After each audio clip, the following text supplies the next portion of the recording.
Hey there, my name is LaShawn Smith, aka LaShawn the Voicstress. And I'm Deuce Terry. Since LaShawn and I have been together, we've had a lot of fun and unique dining experiences. We both have a background in the pink collar industry, such as restaurants, hotels, and witnessing the evolution of the industry simultaneously. We got to thinking, what drives a man or a woman to thrive in or continue to work such meager wages?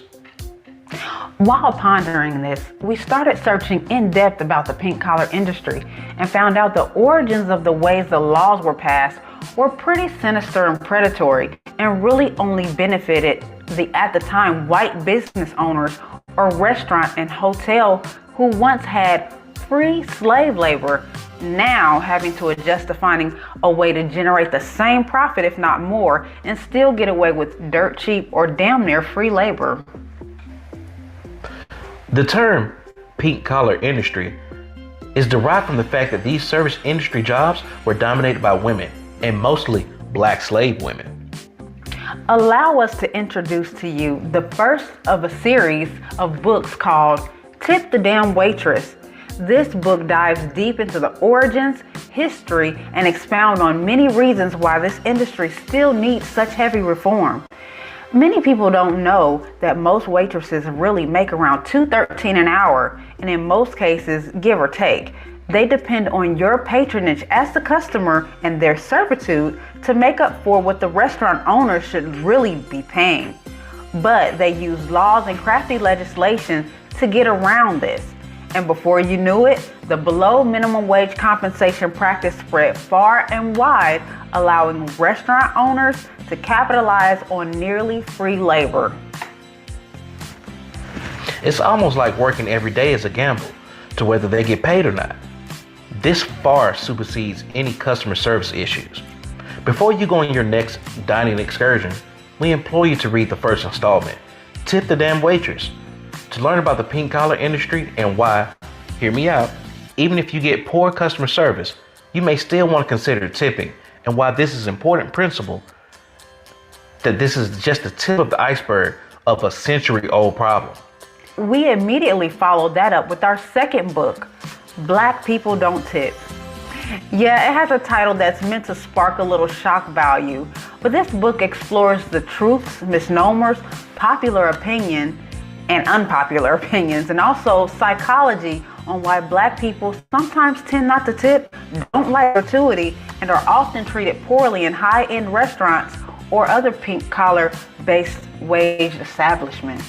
Our goal is to have the tough conversation on this topic and promote educational opportunities, even spark the change in the way that people think when they dine or enjoy service-based facilities. That depends on tips as a consumer, how they think about the customers, and as a restaurant of pink collar service-based owners.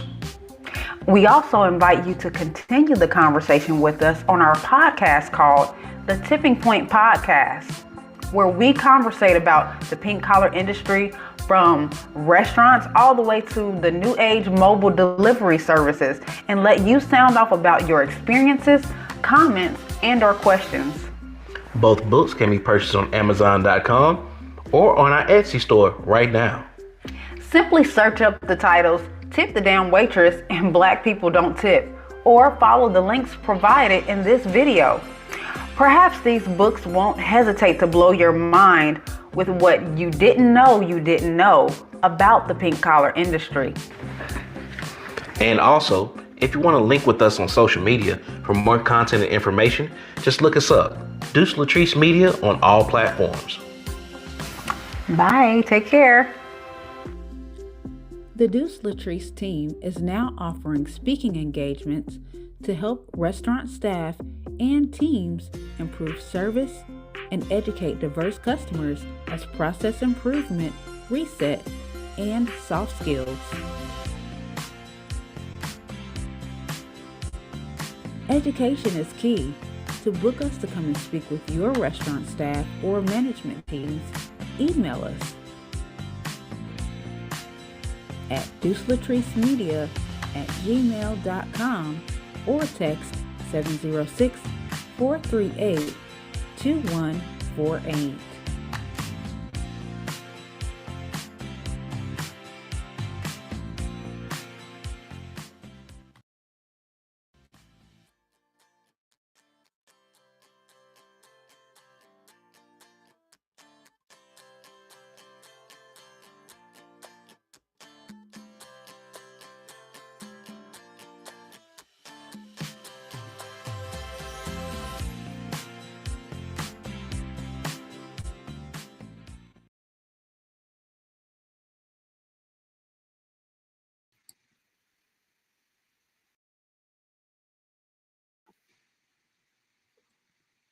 Hey everybody, it's your girl LaShawn, the Voicstress, And it's me, Deuce Terry.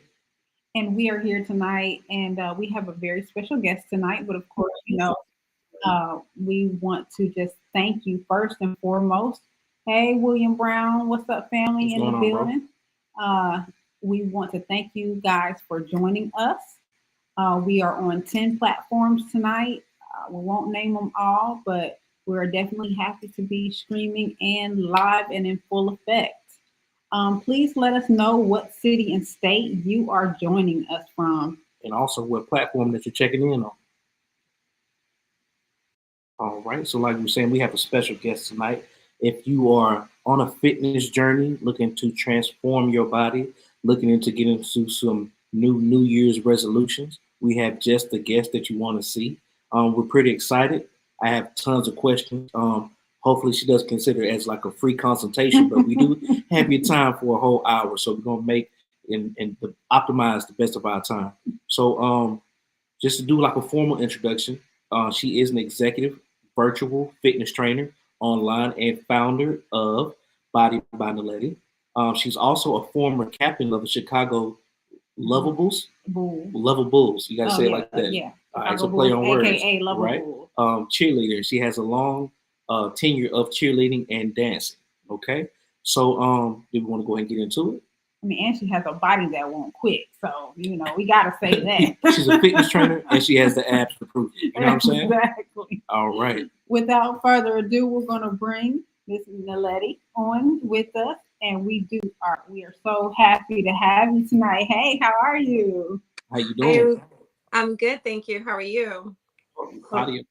We can't hear you. Check your volume. Let's see here.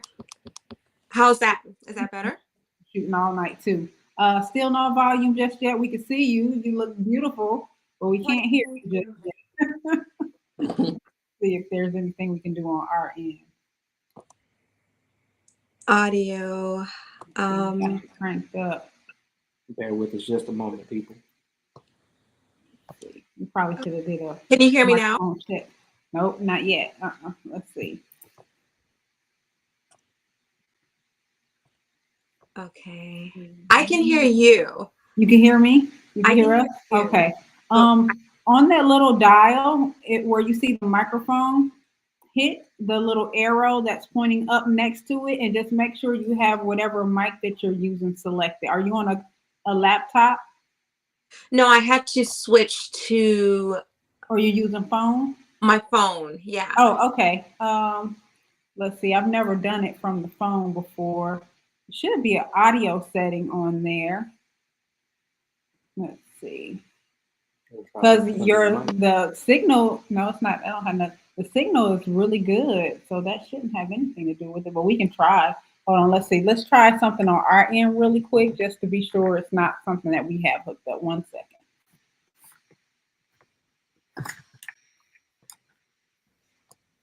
Okay, give it a try for us now.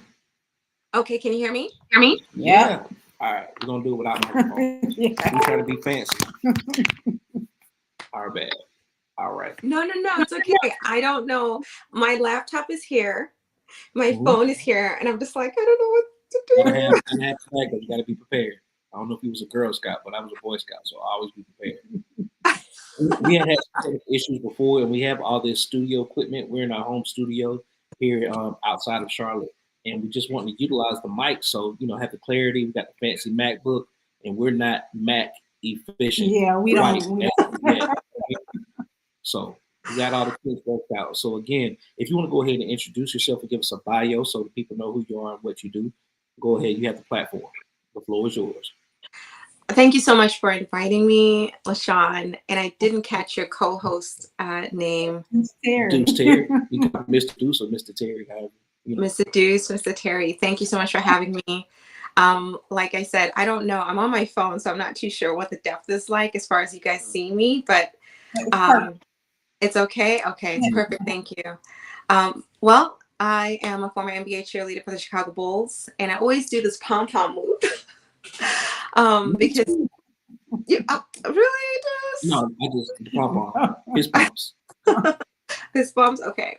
And I am a health partner online now, especially since I call it when the world ended as we knew it, and transitioned to completely online, and transitioning back into having people in person, particularly for the dance workout DVD that I'm coming out with, that people are able to order and have it in their homes.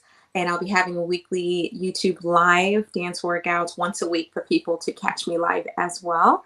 And yeah, that's me in brief. I mean, women have layers. Like that's Right. the first layer.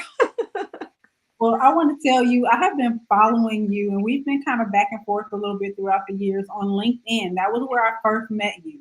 And I was like, oh my gosh, she's just amazing. And I have literally watched how you scaled your platform. I remember when you first started doing the marketing for the virtual, coming off of, I guess doing the other styles, and you settled on the virtual. You said something, we were looking at some of your other interviews, and you said something about how somebody had invited you or wanted you to come by in training, and you kind of made it a bottom line, like virtual is the platform. There's no in person, there's no that. Now, I did want to ask you about that. I think that that's great that you made it across the board one way, so that way everybody would have a certain level of access to you, which is great. Now, did you consider safety in that decision as well? Absolutely. Safety, health. I mean, it was a very scary time. We couldn't really, at the time, you couldn't really predict what you were walking into. And I'm slightly a germaphobe, even without everything going on. So whenever my clients in person would ever have the sniffles, I'm like, don't come in here. And they're like, I have allergies. I'm like, you don't know if you have allergies. You don't know what you have. Just don't come to the gym. Just don't do it. So a lot of my clients, they transitioned to virtual because the ones that knew me, they knew that as it was, I am very much somebody who considers your health, and I prefer that you would take the time to sleep and recover, because a lot of times our immune systems break down on us because we don't take the time to not tough it out. Right. And I'm not a tough it out type. I'm like, you get tough when you've had enough rest. You get tough when you've had enough restoration, which is different to rest. It's not being lazy or unproductive to really just fall back and just be quiet for a minute. And sometimes women, because they have a lot of things, they're talking to kids, or they're talking to grandkids, or they're talking at work, they're talking to their husbands, and I do have male clients as well. And then they end up signing up their wives. But it just, what I learned in terms of like safety, it was like a good 360. I think it was a good wake up call for everyone to just take care of themselves. And it's something I always believed in. If you have the sniffles, stay home. And then it became mandated. And I was like,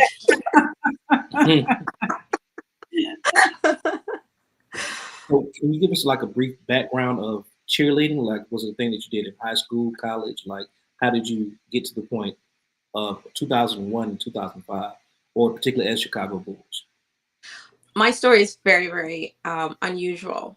So Okay. I did do cheerleading in college for the Cougars Express at Chicago State. But there's a caveat here. Remember, there's a caveat, and it's a deep caveat. I remember my coach at the time, she was like, I really like you, but you can't dance. True story. And I struggled with dance. I struggled so bad. I didn't have like rhythm. I couldn't freestyle. I mean, you had to give me the 8 count of an 8 count. I hated freestyle. I was very structured. I did modern dance growing up. So I wasn't exactly the poster child for rhythm and dance in college, and I struggled. So how I got on the Bulls was one of the girls who was on the team with me in college was like, I'm going to try out for the Chicago Lovables. And we were bagging some stuff for a fundraiser, and I couldn't care less what she was going to do because she just kept talking. She's just one of those that just keeps talking. And I had nothing against her. I was just like bagging stuff. And then she was like, are you going to try out? I was like, what is it? You know, I didn't really have like a connection to it. That's why I say it's really hilarious, because it wasn't an aspiration of mine to become a Chicago Lovable. It wasn't something that I dreamt of doing. It wasn't something that I pursued in my mind, like I have to do this Right. before, Like the you know. Dallas cheerleaders, right? Yeah, like Right. even though I tried out for them, but I tried out for them for different reasons. I wanted to be one of the trainers on their team, but they already have a dude who's doing it, so whatever. But they remembered me. Anyway, but with the Bulls, with the Bulls, so she actually brought me the application and the return envelope. She did everything to get me to go and try out with her. And when you look at how things are meant to be, um, I put in the work. I went for the audition. It was one of the worst experiences and best experiences. Not worst, like it was traumatic. It was just so hard. Oh, wow. It was so hard, and I worked hard. And I wore my hair like a Halle Berry pixie cut and everything, like really tiny. I was like a $1.10 soaking wet, maybe $1.08 or something. And I was just a hard worker, and I sucked at dancing, but I focused on one 8 count. That's what I did, and my personality, and I just smiled at everybody. And then I met one 8 count. I messed up the other 62,000 8 counts. It wasn't luck. It was definitely something that was meant to be. And she ended up making the team, but she ended up getting let go, and I ended up staying and made captain. And it was just like mind blowing. Captain first year? No, I made captain. I coming out. For the Chicago Lovables, like, you know, they have captains of squads. Okay. So they chose me, you know, I was a lovable, and then they give you the captain role, which is really big in cheerleading world. It's a big responsibility, great honor. But I just look at the irony of the fact that here I was stuffing bags at a fundraiser. And this girl was like, and the way she said it too, she was like, she didn't think I'd make it, right? And I was like, I don't care if I make it. You want to go do it. So was it just for a 4-year tenure, or did you go on to other teams? I just did the Bulls for 4.5 years, because, you know, the seasons are in the half year.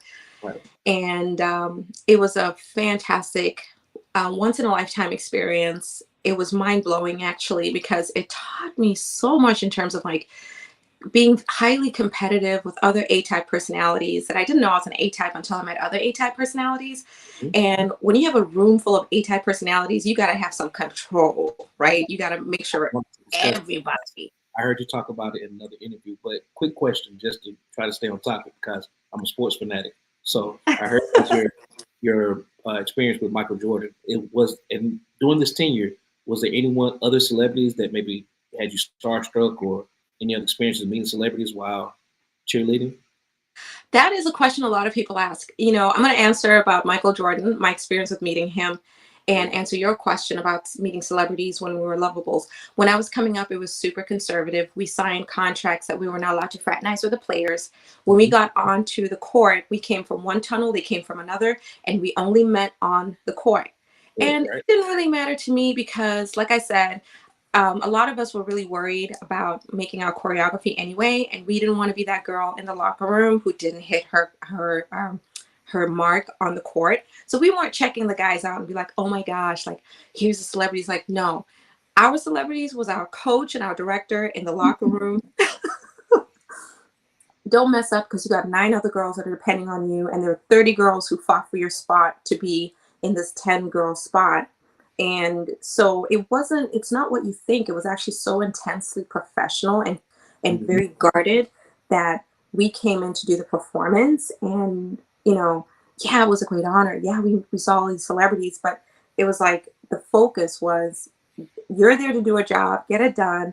And we didn't just shake our pom-poms. Like, literally, we learned intricate choreography that you kind of had to stay in the game. It's kind of like, you know, the guys. It's like a production. It's almost like a movie set. In 2005, I had the experience of singing the national anthem at a Detroit Pistons and Orlando Magic game, and everybody has a cue. Everybody has a spot, just like on a movie set. But this is your job, career at the time. So it's something that, for me, it was very nerve-wracking, very almost traumatic, because I have bad stage fright. But this is something that you did as a career. That's great. That's wonderful. Deuce, listen. I had stage fright every single time. Every single time. Can you imagine, for 4 years, every single time. And it was just like, you never get used to it. So I'm so glad you admitted that as a guy so that I could feel better that this was no light matter. Every single time it was like a movie set. Think about it like that, like, because you're doing cheerleading, but imagine like people who do competition cheerleading and do stunts and the possibility of messing up on stage, like that's frightening. I might pass out. You know what I mean? But once those lights hit you, I'm bald head now, but sweating profusely, that's stage fright bad. Many of times I got lots of stories.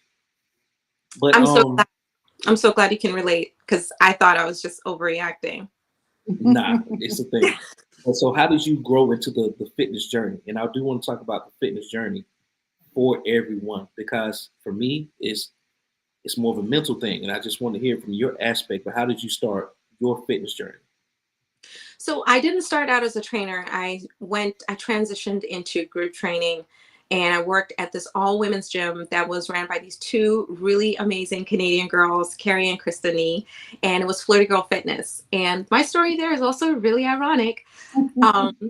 So I started out there, I was just going to do the group dance fitness. So I really wasn't doing one-on-one, but my classes were always packed because, if I'm going to pick music, I'm going to make sure the music is lit and the moves are going to, match the music. And, Right. You create a vibe, you come in and you bring in everyone's energy, and everyone feeds off of each other. And at that stage, I was doing group dance, and I stumbled into pole dancing for exercise. And I thought, I actually. Core, it's all about the core. All right.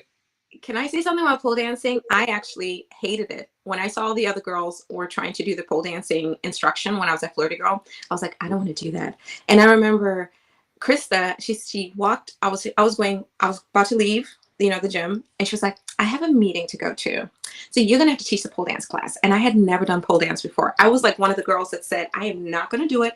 Y'all can have the pole dancing. I'm going to just do the dance.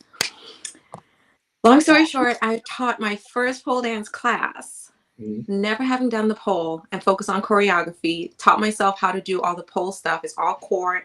It builds up your muscles.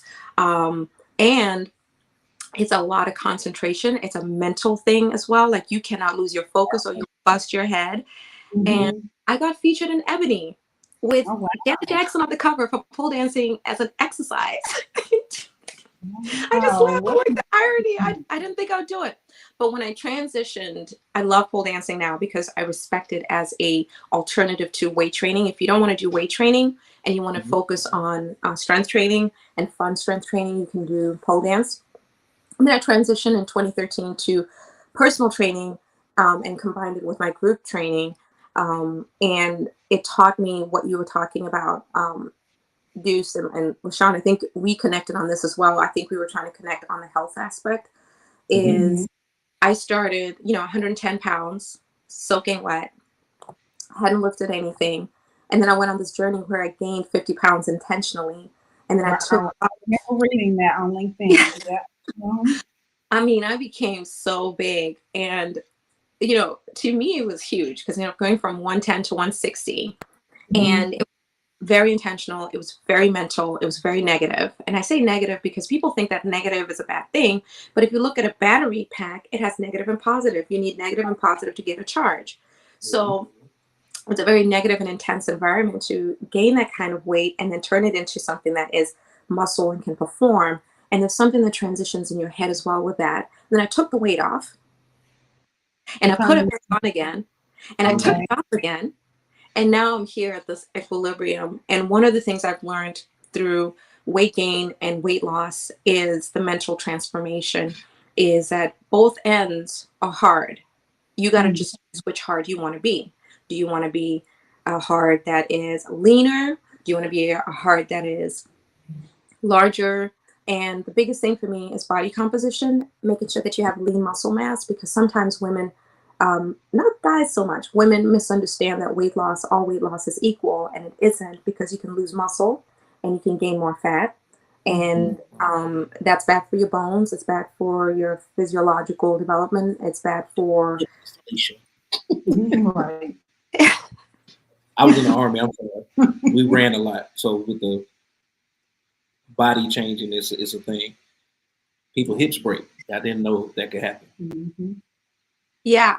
So you get it. You know, Mm. I think that being in the Army gave you that education, and being a man is something that helps with understanding these aspects of personal training or physical transformation. And I think the biggest thing, the biggest takeaway for me is that women can understand and relate to, and I'm I'm not dissing anybody, but women can relate to things like working hard for maybe getting their hair done, or if they have children. But when it comes to physical transformation, women tend to not want to understand that it's a very disciplined violence. Like it's not a cuddle walk. It's not, there's nothing. And that's why I smile so much. But then when you do my workouts, So it's kind of like it's like the glory. So I was gonna just ask you about the pole dancing real quick. Would you consider pole dancing kind of like an extended form of calisthenics? Because you have to be able to use your own body weight, upper body strength, pull-ups, of course. that, and also weight training. I put them in the same ballpark, because if you're pulling your weight against gravity and you go all the way up to the top of that pole, it is so hard. Oh my gosh. They make it look so easy though. And then you got to smile, and then you got to do some kind of twirl or all of that. Like it's a great workout for women who are like, I don't want to always pick up a dumbbell or a resistance band. Mm-hmm. Got it. So but I'm not the fitness down to a science, right? So I was an athlete, of course, before I was a soldier. I tried fitness training, but the consistency and the way my body was set up. So like I'm total dad bod right now. So you spoke on losing the weight and gaining the weight intentionally. How much of that was nutrition over fitness? 100% nutrition. So whatever body you design is 100%, well, 95% nutrition. So it's important to understand your body at different phases of life. So you say you're a dad bod now. Your body is someone completely different, and you have to get to know them all over again. 5'6", 240. And my body composition is supposed to be roughly 170, 175. Normal 21% body mass. Yeah. Well, so let's go into that. 2 times what I'm supposed to be. Let's go into that. You're touching something that is very, very important to me, and in terms of like weight and body composition. I'm 5'2", and right now I'm about $135, $140. That's my equilibrium. But all the charts say that I'm overweight and borderline obese, right? But if you look at my pictures of me at 140, like even just today with this dress that I posted for me being on here with you, LaShawn, it's just, I'm not obese, I'm not overweight, right? So it comes down to, what's your equilibrium weight? What is that weight that makes you feel so powerful and strong and energetic? You don't feel sluggish in the morning. That's how I equate what your best weight is, without, trying to give people any medical advice, because you got to look at other stats like your blood pressure, your body composition, your waist ratio, what your waistline is, and all of that.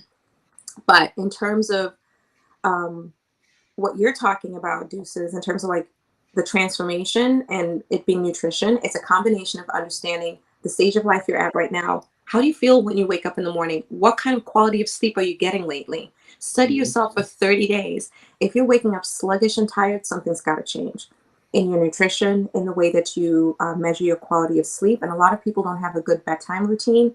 So they go to bed at random times, especially the creatives or people that have shows. I don't know what time you guys go to bed, but it varies. Rare. So then that contributes to the your body not being able to actually go into that hormone stage, but for both men and women, to produce lean muscle mass, to make sure that your body doesn't have too much stress hormones like cortisol being stored up. if you're not sleeping, if you're not resting, if you're not eating the right amount of macronutrients, you're not going to build lean muscle mass. You're not going to change your body. Your body will just change for the, it will just, actually our bodies don't plateau. They just change. And then one day you wake up and you're like, wait, this is not the body I signed up for. And, and that's why I think that everything has to be taken into consideration. What time do you go to bed?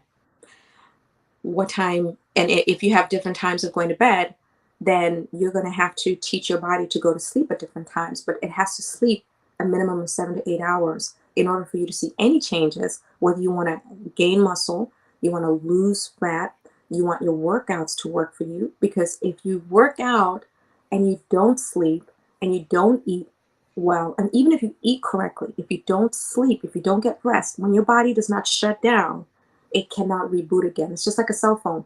A cell phone will die on you. Will just die. If you don't charge it up, it will die on you. So just because we don't die doesn't mean our bodies don't have or experience that same level of burnout where it's just like, okay, you're not treating me right, so I'm not going to give you any results. I'm not even going to, I'm just going to give you, I'm just, yeah, it's just going to fall back and give you whatever. Right. Does that make sense? Yeah. I tried to get in my journalism bag and I got notes, but that's a perfect segue because we spoke about nutrition. But I heard you speak like how you, with the 30-day journal and the way that you take on your clients and you really get to know them as being a people's person, like you said, A-type, different individuals. How much of your job is dealing with other people's emotions? Because when people start a fitness journey or want the body transformation, like I was telling me and LaShawn was talking earlier, it's something that clicks, whether it's depression, grief, divorce, bridal engagement, like it's something that makes them want to make this change, but it's usually something mental. They don't like the way that they see their body in the mirror, so then they call you. So not saying dealing with a fragile or frail person, but you're also dealing with emotions, and people reach out to you at all times of nights and asking for advice. It's not just a fitness thing; it's an overall wholeness or wholeness of health. Can you just speak on that? I'm sorry. Oh no worries. So sorry, I have a frog in my throat. Go ahead. It's interesting here in my notes. I put a note here that a woman's journey with body image is rough. Okay. Period. There's no way around it. So let's say for a scenario, postpartum. It's rough. Like one of my clients today who came back postpartum, her baby tore up her down there and she had to rebuild her pelvic area for like 6 to 8 months with cupping and therapy and all of that. But she came back and, she had to deal with incontinence. She had to deal with this and that. There's so many things that have to be put back together after that kind of situation where you've given birth to a whole human being, or maybe two in some cases. So my job, quote unquote, my partnership is 99% emotional for both men and women.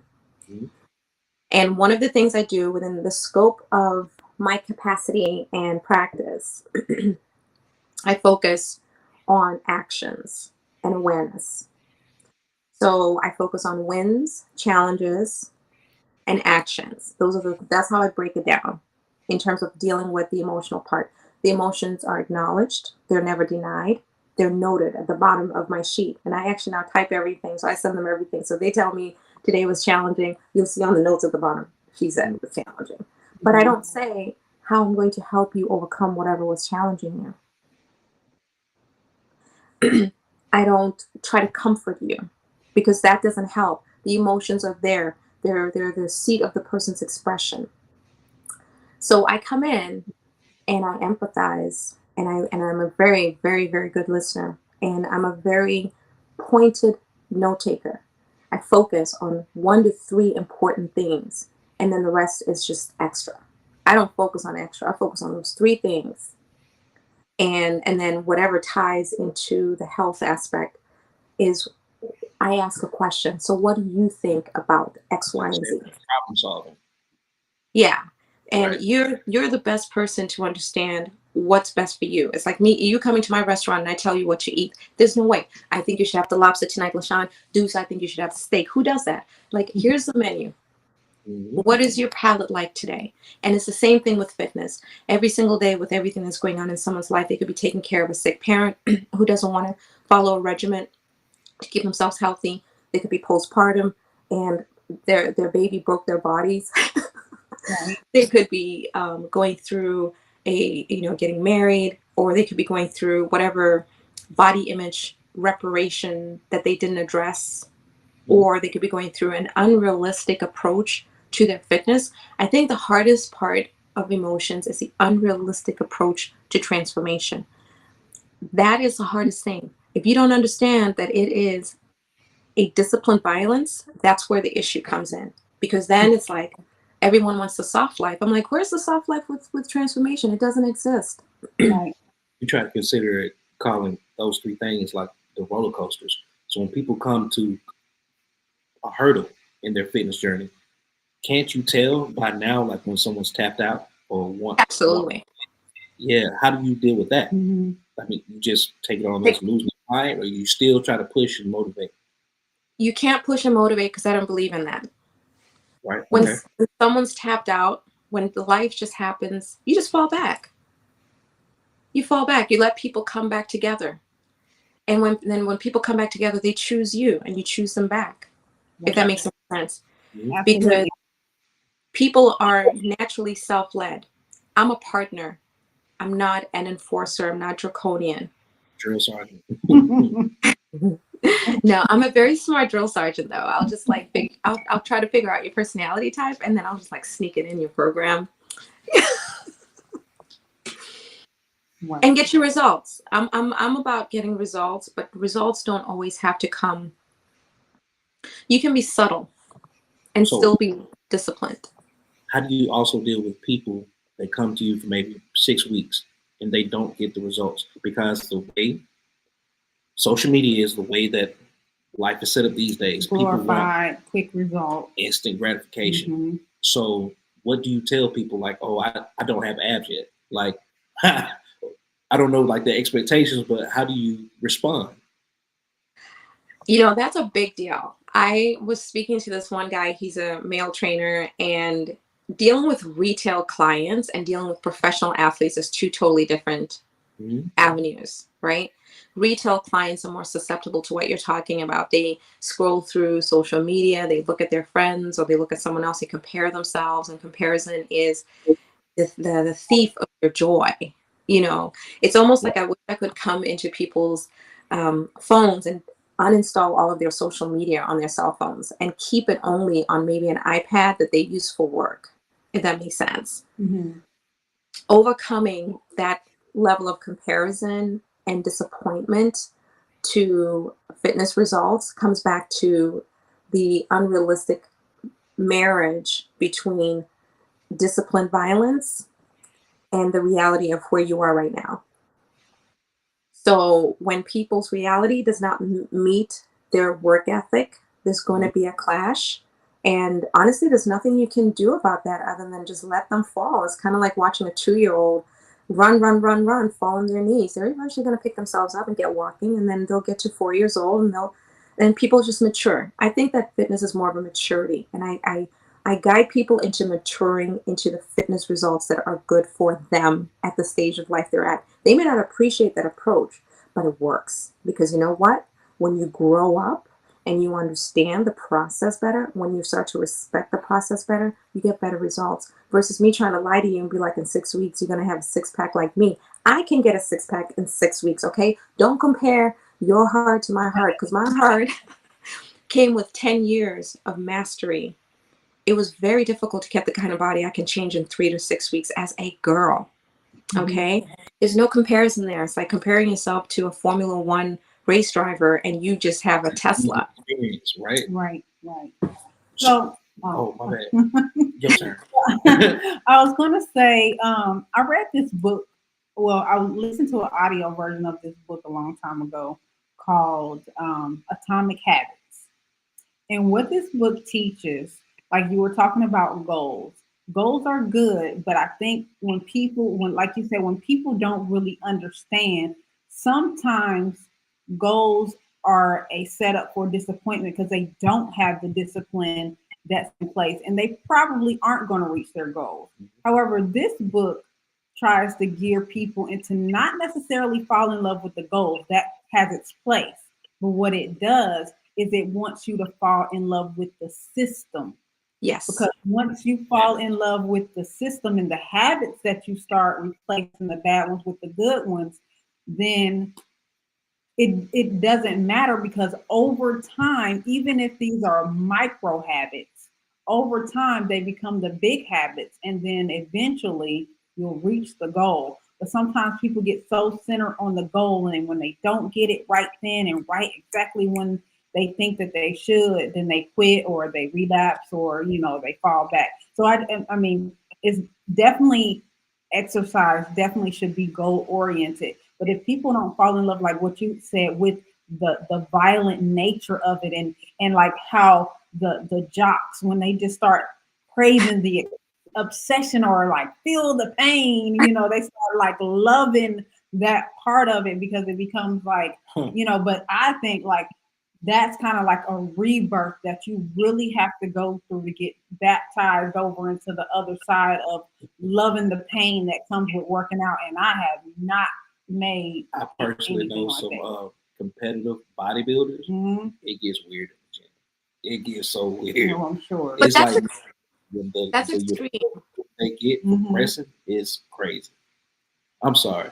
I am so sorry. I got excited because competitive bodybuilding is not normal. So that's not the aspect that I promote. And I'm not against it. I have to do it. I just am not into it. People are like, oh my gosh, if you just did you could get into competition. I was like, no, I have a fun body. Okay, these are glamour muscles, and these are muscles that eat pizza. So I can't do that extreme. But perfect segue though. So we talked about the maturity and the violent discipline to it all. But how do you feel about, yay or nay, plastic surgery? Here's the thing about plastic surgery. It's a very personal decision. And I will say this right now, I am I haven't grown up, but I am a woman now, if that makes sense. I'm still very childlike, because I think that having childlike qualities is important, because then you don't get too stuffy and you don't get too like, I can't do this because of that and the other. However, in my 20s, if I'd have made a couple $1 million in my 20s, I would have gone and gotten plastic surgery, unfortunately. And that's something that I want to admit. I was like, I understand the drive to do it. And I'm so glad I didn't have the cash at that time, because what I learned as a trainer is how to earn my body. When you earn your body, you earn a mindset. You earn a transformation internally that cannot be put in you by cutting yourself open. And I'm not against plastic surgery. Like I said, it can stifle the process that you need to go through to earn the very thing you're trying to change about yourself. And anytime you stifle that process, whatever you get too quickly without having gone through the process for it, you may not even enjoy it. And then you go for another surgery, because you keep trying to replace. To go get a BBL and then hire a trainer to maintain the BBL.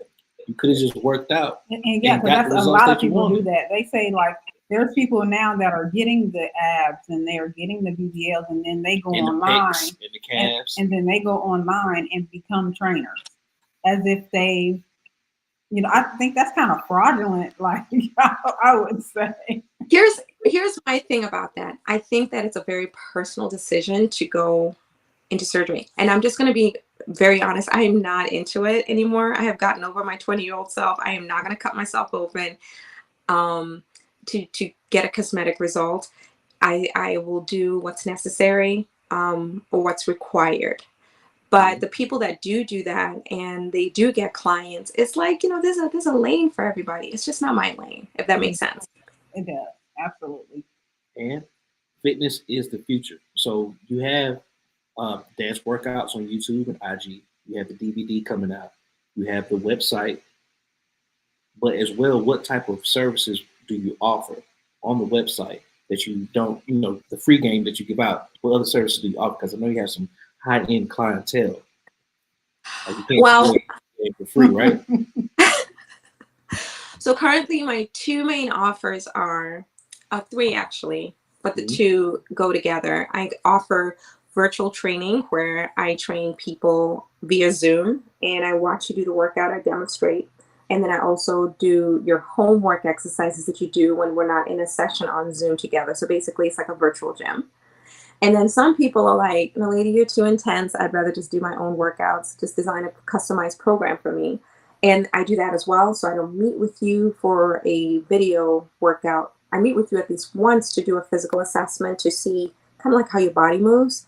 And then I design a program for you, and then you do the program on your own in my fitness app. And I see every single day what you do or, aren't able to do.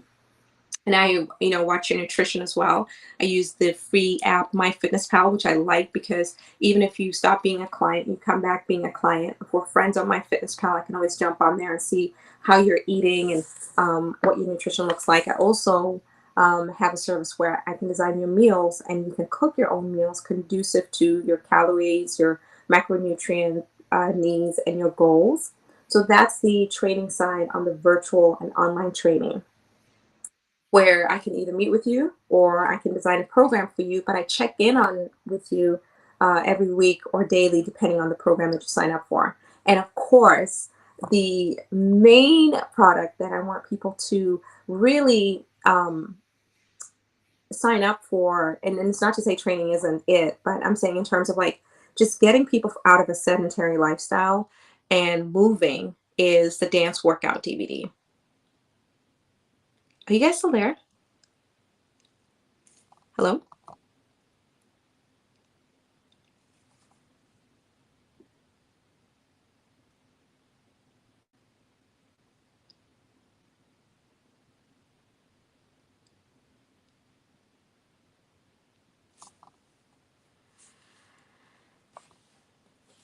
Let's see. Okay.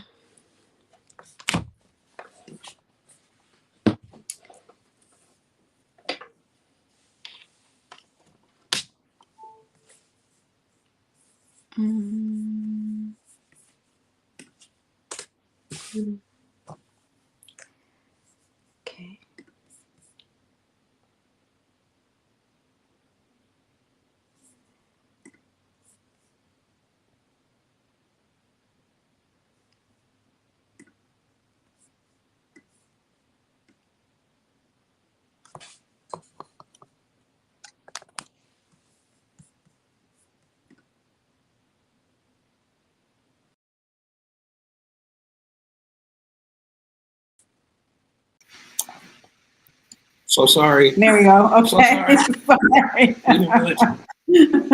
We're back. I was like, So I'm sorry.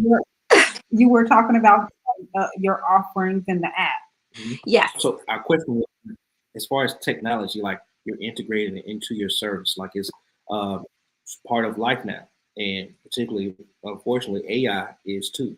Do you have plans of, plans for the future as far as integrating this new technology into your packages and offers, or your fitness program?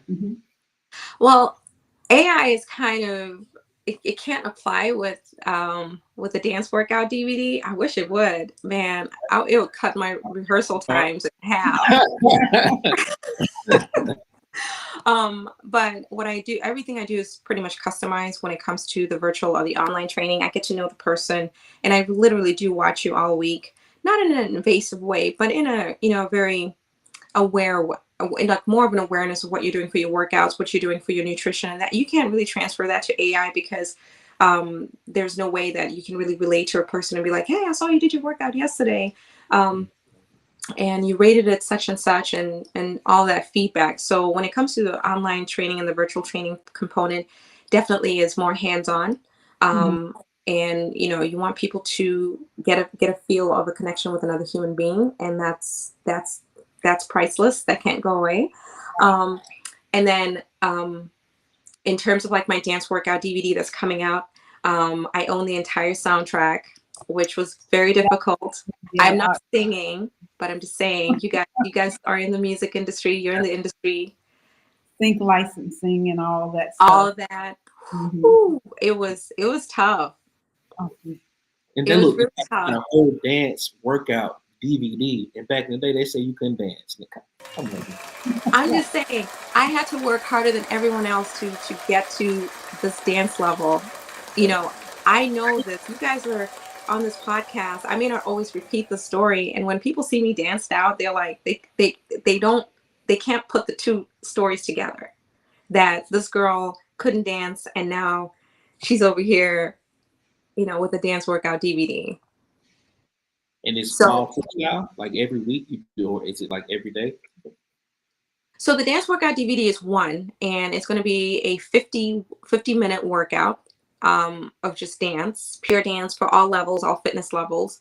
And it is more of like a dance conditioning because it's going to be dance choreography that you can learn and do and easily, and you can repeat it, but it's like between 200 to 500 calorie burner.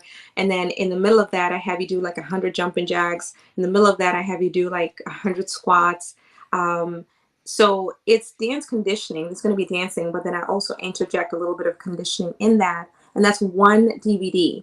Now, so that I can, you know, build my community online, I'll have one weekly dance workout with me live for you to do with me. Emphasize to people like how important the conditioning is. You just can't go and take the most extreme measures with fitness or nutrition or diet. You just can't go fasting for a week without prepping the body. You have to stretch and all the growing muscles and everything before you hurt yourself trying to do like 50 reps of whatever. Emphasize on conditioning. That is a very, very big deal. Thank you so much for bringing that up. And that's why I call it dance conditioning, because, you know, we might have some twerking routines in there, but I'm conditioning you. That's a squat, and that's endurance. You know, we have and core and all of that. So a lot of times people just want to jump into things, and that's what the dance conditioning DVD is. It's more of like an easing into a cardio workout that I would recommend that you do to raise your heart rate, build lean muscle, and get in really good shape before you get into a training program, whether it's with me or it's with another trainer and all of that. And it's important to understand conditioning in your habits, like you mentioned, LaShawn, earlier with that book, because without stacking your habits, you're going to be lost. Like if you just want to do one thing right and consistently and then stack another habit consistently, you'll be more successful than just jumping in and doing whatever, 50 reps, and then not doing anything for another month. And that's the whole premise of the weekly lives, is to get people to get into that mode of conditioning, that mode of like, I'm going to get up, I'm going to do this workout. I mean, I'll be going to the gym. I want some privacy. Or you're just not in Chicago and you can't join me in Chicago. You're somewhere else, you know. So that's the main thing about the conditioning aspect. Is conditioning is so important to me, whether you're doing cardio, whether you're doing weight training, and conditioning your mind to having better healthy habits and better inner talk. Right. What are you saying? Right, because you have to have a discipline for all of this. Yeah, and what you say in your subconscious is more important than what you tell other people. If you're telling yourself that you are, you know, fat, or if you're telling yourself you're not good enough to go into a gym, that's also another issue in terms of like what you need to recondition yourself to overcome. Is okay, so somebody's looking at you do the dumbbells and you feel self-conscious. I understand that. That's another level of conditioning that, you know, sorry to say this, but a big majority of women feel self-conscious when they go into the gym. They feel like everyone's looking at them and judging them if they're doing the thing correctly. It's okay to make a mistake. Just don't hurt yourself. Right. Just go in and do what you can. And that's why the online has been helpful for me, because I want women to start building that confidence in moving their bodies, whether it's through dance, and then segueing into strength training. And also the other thing I like are resistance bands, because they're good for your joints. So if you don't want to go using dumbbells, you can use a portable resistance band workout, which is great, ladies, for your mind. Like there's the science that proves that weight training is good for preventing Alzheimer's, preventing muscle loss as you age. So it's all of those things together, conditioning the way that you look at fitness And then also you hit another big deal for me, Deuces, is stretching. A lot of people represent or underestimate stretching. And one of the things I would do in person that a lot of my clients would look forward to is the post session stretch. And guys are hard to stretch. You guys are like big and heavy, and I had to like eat a whole meal after stretching a guy. But women were a lot easier, more pliable. But stretching, assisted stretching, is something I highly recommend that you do. In it, not just stretching yourself, but literally go to like a stretch lab or a place that has certified stretch professionals that will help you with an assisted stretch. Like you thought you still could, but then you realized that was 10 years ago, and you can't. You have to stretch that muscle out. And like I said, even with conditioning, you used to can run 5 miles. You used to can run a mile in 5 minutes 30. You're older now. You will hurt yourself. But like I said, with that discipline, that's something that you have to wake up to. That's something that you have to prepare your mind to do. And particularly like people come to you and they have this goal or this ambition, this drive. What drives you? What's your motivation to get up every morning and do this for other people? My motivation is to give people the freedom to live in a body they enjoy at all stages of life and not experience a plateau, but really start to get into a new peak. Because sometimes people want a goal, but they don't understand that that goal is not enough. You have to stack things to complement that goal. Right. Over time. And what motivates me is seeing somebody really transform and get the aspect of stacking their habits, get the aspect of conditioning, get the fact that sleep should be respected, get the fact that stretching should be respected, get the fact that weight training is an essential, get the fact that eating proteins, carbohydrates, fats, and drinking water is important. There's just a litany of different things that go into this composite of a body. And the only way I can explain it is when I speak with people, I listen to everything you say and I simplify it. And I make small, actionable recommendations in partnership because I'm not a dictator. Because if you tell me what to do, I'm going to do the opposite type thing. That's how people feel, right? So it's more so what gets me out, what makes me motivated is showing people a way to get fit that is not complicated and gets results. Love it, love it. So I did want to piggyback on AI just a little bit, and maybe this might be an idea for you because I know you said sometimes people will call you or message you at 10 o'clock at night, and you don't like. It's kind of sometimes it's a little intrusive or disturbing, and it's like little simple things. What if you were able to upload like 100 question of FAQs so that when your newer clients have questions and it's in the parameters of something that is simple and a part of something that you answer a lot, it would just auto-populate that answer through an AI system. I think that's a great idea. I think, and then also the other thing is my long-term clients don't call me late at night anymore. Like when I was youngin', it was like, oh my gosh, it's like available for everybody. And then I was like, no, this does not work. I'm not getting sleep. More valuable, right? Right. It's like if you can't get it to me within normal business hours, I'm not responding until the next business day.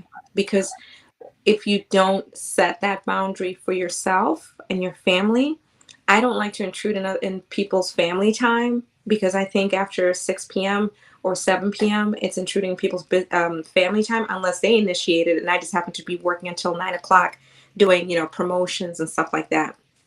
Because I want to make sure that people respect their significant other, enjoy their families, and have their night and not have their give me 10 push-ups, trainer, you know, because I'm an intense person. So when I'm talking to my clients, I know that I have a pool of energy on them. You know, I don't want to drain you all day long. I drain you once a day in communication, and then I'm done, if that makes sense. So that's one thing I've learned is to, it's kind of like having an 8-hour workday, but being productive and doing 4 hours instead of 8 hours, if that makes sense. It's the same thing with communication when it comes to health. You don't have to be obsessed about your health goals the entire day talking to me. We just have one set time where you hear from me and I go, blah, blah, blah, blah, we're done. Next day, let's tackle that. And But that's part of falling in love with that system. If they can just get that session out the way every day with you and just don't worry about it until it's time for the next session, that is a part of the process that builds up those habits, that builds up, that works towards that goal. So I love the way you put that. That's great. thank you for putting it that way too. And I love that FAQ using AI because, like, man, that Yes. is good. You can have somebody who's technically savvy. I'm not that person, but I always have ideas on how to make things easier. But AI is so wonderful. Like I thought I was gonna be like, oh, it's the mark of the beast. No, AI is amazing. Okay, like it has helped me with so much productivity. Like there's a way to abuse things and there's a way to use things Use properly. it. Yeah. And so our AI is amazing. So it can definitely help you manage your time after hours. So from like 7:30 to 6 in the morning, AI is answering all your questions. And if it's something that's outside of the parameters, it'll say, not sure about that, but I'll call you tomorrow or something, something Nice. general. Yeah. I think that'll really be great for the dance workout DVD because, you know, I'll be getting a bunch of new people who are coming in and they're going to have a bunch of questions. Pardon me. And yeah, I think that's great. Yeah. That's great. Look at you, LaShawn. Absolutely. You compile those 100 most frequently asked questions and let it rip. Time is money. Yeah. Save time. And speaking about money, right? Because you've invested into yourself for amount of years now. Like particularly because people always complain about uh, fitness being expensive or dieting being expensive. In your package, you offer like meal plans or meal prepping or for people. Like I know, like you have a different scale of clients. Like particularly us, I've tried many different diets, but just particularly like with the fruits and the vegetables and the produce being so high these days. Like, what do you suggest as far as people trying to find something for them, just particularly for them and their budget? Mm-hmm.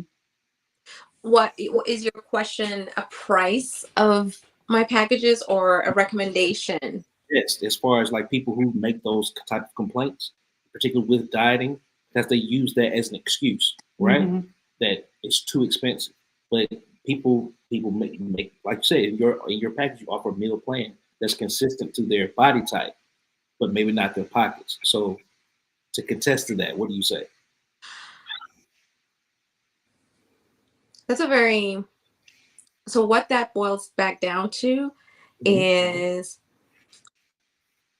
habits. I'll have somebody say, I can't afford to do a meal plan service. Can you design a meal plan for me? Okay, cool. It's in your program. And then they don't do the meal plan. They don't want to cook for themselves. And then they say the meal plan service, the delivery meal plan service that I'm not connected to is expensive. But then I go into their MyFitnessPal and they're eating out. Right. So how can you tell that they went and ate out? They're logging this stuff for you? Oh. They're supposed to. So if you eat Wendy's and fries and fried food and you spend money on it, if you cut this out your budget, therefore you would have money for the squash or all the good healthy stuff. Yeah. It's a play. Yeah. And then because I check everyone's meals every single day, then all of a sudden I see blank meal entries because I don't call people out. You just know that I saw it because I'll say thank you for logging your food. So to answer your question for that, it really boils down to, and I'm going to say it again, discipline violence. Okay. Right? What is your goal? Is your goal weight loss, weight gain, or maintaining? Even if you maintain, you still have to be disciplined to a certain degree, right? And I'm not talking about a discipline that is hard to bear, that's one that's like difficult to get into. You're going to have to boil the eggs yourself. You can't always get boiled eggs from the store. Boil your own eggs. Set aside time to have meals ready in the fridge. You know, I've started to meal prep my salads, which I never used to do before. I just decided, you know, I'm tired of making salads from scratch, so I just stack a bunch of salads, and I would have a salad with every meal. And juicing and smoothies, yeah. Yep. So it just comes back down to habits, you know, because at any budget, you can have a healthy diet.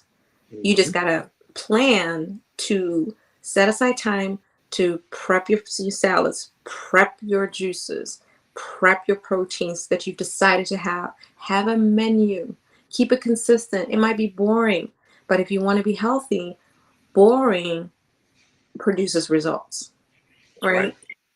So it's not always going to be a circus act. It's not always going to be Cirque du Soleil. You can make it Cirque du Soleil if you want to be a chef every single day and do a flame on your plate. Fine. But the transformation process, you really just gotta okay. So this is what I would say. I don't like decision anxiety, so I set my clothes up for everything. Like even if I have my dance rehearsal with just me, I set the clothes the night before of what the dance rehearsal clothes will be, right? So you have to start, a health journey has to start with you deciding if making too many decisions is what's causing the delay and you take any action, you have to take that away. So everything has to be prepped. Your clothes have to be prepped. Your meals have to be prepped. Your car keys have to be at the door so that's the same place that they're at. They're not on the kitchen counter here and in the bedroom one day. You can't lose them. So it's all about taking away as many decisions as possible and having one choice and be consistent with that so that you can spend the time with your significant other, so that when you're done with the gym, you can enjoy the other aspects of your life. If your life is cluttered, haphazard, and you're constantly doing different things and you have no system in place for your health, that's where the anxiety comes in. That's where you'll go to Popeyes instead of, you know, eating the salad in your fridge because you know, you haven't decided to have that discipline and that level of a kind violence, not a violence that's like bad or anything. I'm talking about like, this is a decision we're making for this year. I'm going to get in the best shape possible. And this is what I'm going to do about it every single day for the next month. Gotcha. That's some foundation. So, Naledi, we want to go ahead and give you some closing remarks. If you could, just for the people, for the fans, for the people that's listening, can you give us a positive affirmation to take away from our conversation from tonight? A positive affirmation. Let me check my notes. Affirmation bag. And while you're looking, just recap on how people can reach out to you, your DVD, which I do have the flyer pulled up. If people want to, they can actually, if they're on their computers, or they can actually screenshot that and go to the QR code that you have on there so they can see that there. Thank you. Yeah, so tell everybody how they can get in touch with you on social media. I know I frequent with you in your posts on LinkedIn still. That's where I still see, you know, your things. And I was like, you know what, I need to get with her. You got Bodies by Naledi on Instagram. Bodies by Naledi. So let's let her give go ahead. Yeah. Thank you so much for the plug. So yes, they can scan the QR code, or you can, another way is you can subscribe to my YouTube channel at Body by Naledi. You guys gave me that tip because I totally forgot about that. And you can also text me at 847-860-6268. I'll repeat that number again, 847-860-6268 if you have any questions. I'm taking pre-orders right now for the dance workout DVD. We're still in pre-production. Everything is done. It's just, you know, I think you guys understand how this industry works. Everything is done, so we're doing pre-orders. And then once the DVD is shot and edited and all of the bells and whistles are put on it, it'll be mailed directly to you. And it'll also be available as a downloadable video on demand. So if you didn't want the DVD, you can also do a video on demand option as well. And yeah, my Instagram is LaCityB23. But I'll just focus on the YouTube for right now on my cell phone, just to make it a little easier for people. Or if you're on LinkedIn, you know, comment if you're seeing this, or if you're on Facebook, comment if you see this, and I'll be happy to get back to your comment. You know, you said about a positive affirmation. Have fun. I have it here at the top. Have fun, change your body, and free your mind. I am all about making sure that the experience is fun. Mm-hmm. The experience changes you, changes your mind, changes your body.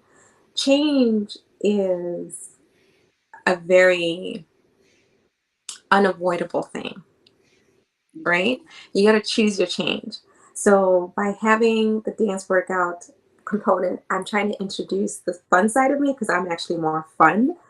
Not really a hardcore trainer or anything like that. I just like the benefits of weight training, and I have seen the benefits and I live the benefits. That's why I emphasize, you know, making that a core part of your routine, even once or twice a week. I say get a assisted stretch at least once a month. I would say every week, but you know, some people, it's just a lot. You know, maintaining the body is a lot. So I would say do strength training once or twice a week. Do my dance conditioning once a week. It's because it's kind of hard. And maybe I shouldn't say that. Maybe I should just have you just try it out. Maybe not hard. Just tell them it's challenging. Right. Yeah. It's challenging. Right. It's challenging. I had to anyway, but in terms of like a positive affirmation, I think that it comes back to disciplined violence. I think that there's this misconception that motivation is something that'll keep you going. It's almost like thinking that you deserve something because you worked hard for it. You don't deserve anything, you know? And just take out the entitlement of what you should get because of the work you put in. Right. Just put in the work, organize that time, and keep it within that box. You know what I mean? This is the time for this. Do it, get done, move on. Right? So I'm not, when it comes to like health and transformation, there's really no wiggle room in terms of like it being like a super amazing and inspiring. It's not. It's negative and positive. And that charge, Consistency is key. Mm-hmm. you know, you can't even be consistent. Motivation, consistency, that stuff doesn't work. You just got to get up every day and get it done. That's it. It doesn't, maybe you weren't consistent in weight training for 3 weeks. You can still get results. Just get it done. Whatever it is, you know, you get up, put gas in the car, you're going to get from point A to point B, right? I'm just, keep it simple, get it done. Don't feel like it? Okay. Tomorrow's a new day. Get it done. Stack it. Fist bump. Oh, yeah. I love it. Thank Does you it make sense? Huh? I hope it made sense. I hope Oh, it does. Absolutely. Motivated. Absolutely. Yes. So we, you know, this has definitely been an inspiring night for us. Like I said, I've been watching you on LinkedIn. We've interacted from time to time, and I finally get a chance to meet you up close and personal, and it's nothing short of amazing, which is what I expected. Your personality is just so bright and shiny. I know that you'll automatically attract the people who are supposed to be in your tribe to you, because you just have a very beautiful personality and just beautiful all over. And I thank you for taking the time out of your busy schedule to come on the Late Night Hype Show with us. Also, we also have a food vlog. So whenever we're in Chicago, Yeah. take us on a little tour. Oh. For sure. You guys are foodies? Why Yeah. do people tell me that you're foodies? We are. We started a show a couple of months ago called "Where in the Carolinas," since we're here in North and South Carolina. Like we work in North Carolina and South Carolina, Right so border. we eat all around, and so we like record our experiences, and we're getting some episodes out. And so. I heard Chicago got the eats. Yeah. That's what I heard. So we'll go nationwide soon. That's amazing. And we got flight benefits. So anytime You know, that is amazing. I'm gonna take you guys up on that. If you come to Chicago, here's the thing. I'm a foodie, and a lot of times I don't want to admit that I'm a foodie because, you know, believe it or not, women don't want to hear, "Oh my gosh, like you eat like that." I'm like, yes, I work out, so I eat like this. Yeah. right. You gotta feed the machine. You gotta feed the machine. Just work to make it look halfway decent. But for sure. Exactly. Well, again, I thank you so much. And everybody, please make sure you network virtually and pay good attention to what she has to offer, because it's some top quality virtual training. Her history and everything that she's done has led her up. This is her Put in the destiny. work, right. Yeah, this is her destiny. So she's definitely the right person to get you trained. Again, she says she has male and female clients. So make sure y'all check out the DVD, her YouTube. Information has been scrolling across the bottom there. So her social media and website. So make sure you check her out. And again, we thank you so much for coming on tonight. I appreciate you. You guys are so I was gonna say you're sweet, but I can't say if Deuce is sweet because, you know, he's a dude and everything. But thank you. You guys are so nice. Look at these guns. We're working on that. But thank you so much. You have a great night. It's been a pleasure. Likewise. Good night. Thank you so much, guys. Thank you. Ladies and gentlemen, I hope you got a chance to check out that wonderful interview. And if you didn't, you can catch us on the replay. Of course, you'll see us streaming on about 10 different platforms: LinkedIn, YouTube, Facebook, all of the above. And when you see it, share it. Please share. And for those of you who did tune in and chimed in tonight on the chat, we do thank you so much. That does help our platform grow. If you would like to be on the show, or if you are an artist or a musician and you have Black-owned business owner. Yes. So we have two platforms. Of course, you guys know that we do the radio at our show After Dark. We are looking for slow rap, slow trap, and lo-fi vibes. So if you fit in that category of music, please make sure you go to droptracks.com and look up Deuce Latrice Media. Droptracks.com and send to Deuce Latrice Media to make sure we can get your tracks. You can send it right from your Spotify list and we'll get it from there. And if you haven't heard about the Tipping Point podcast, that is coming soon.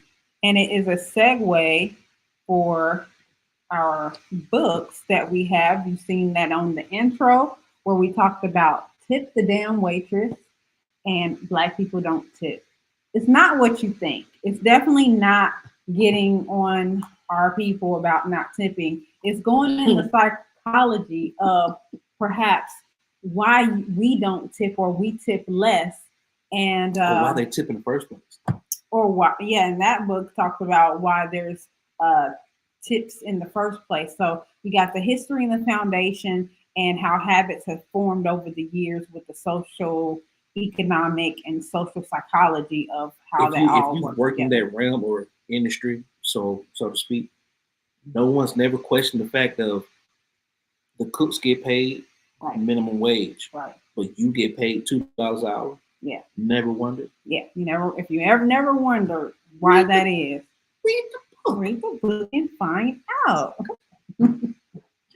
So also you can, if you go to our After Dark page, you can find us on about 9 platforms on there. We're on there 9 It's different. not nasty. It's not nasty. It's a radio show. Yeah. But we talk about music. Yes. Yes. And it's actually 80% music, 20% talk.